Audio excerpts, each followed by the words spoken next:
اتنا بڑھا کہ بوڑھے نے غصے میں اللہ کی قسم کھا کر کہہ دیا، میں اللہ کی قسم کھا کر کہتا ہوں جب تک تو نہیں مجھ سے بات کرے گی میں تجھ سے بات نہیں کروں گا۔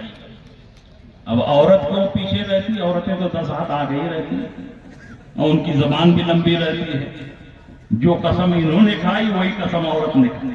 عورت نے بھی اللہ کی قسم کھا کر کہا، میں بھی اللہ کی قسم کھا کر کہتی ہوں جب تک تو نہیں مجھ سے بات کرے گا میں بھی تجھ سے بات نہیں کروں گا۔ اب بڑھاپے میں دونوں قسم کھائے بیٹھے ہیں۔ اب ظاہر ہے کہ بڑھاپے کا وقت کٹے تو کیسے کٹے؟ ایک دن گزرا، 2 دن گزرا، بڑے میاں نے کہا کہ کسی عالم اور فقیہ سے اس کا مسئلہ پوچھنا چاہیے، اس لیے کہ کیسے ہم لوگ اس طرح زندگی گزاریں گے۔ اس دور کے سب سے بڑے امام حضرت امام سفیان ثوری رضی اللہ تعالی عنہ کی بارگاہ میں وہ بڑے میاں پہنچے جن کا ذکر شروع میں نے کیا۔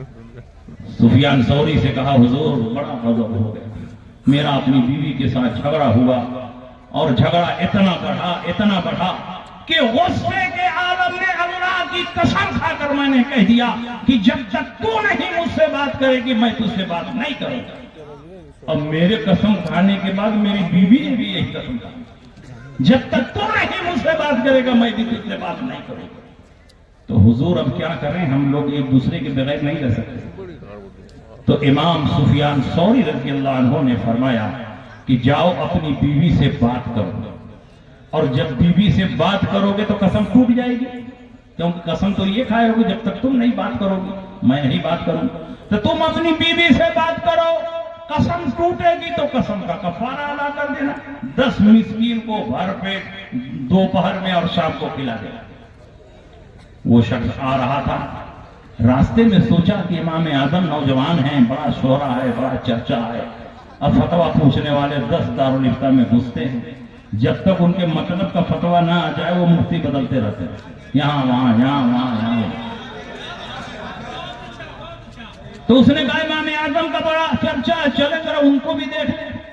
امام اعظم کی خدمت میں بوڑھے میاں گئے، کہا حضور بڑا غضب ہو گیا، میرا اپنی بیوی سے جھگڑا ہوا، غصے کے عالم میں نے اللہ کی قسم کھا کر یہ کہہ دیا جب تک تو نہیں مجھ سے بات کرے گی میں تجھ سے بات نہیں کروں گا۔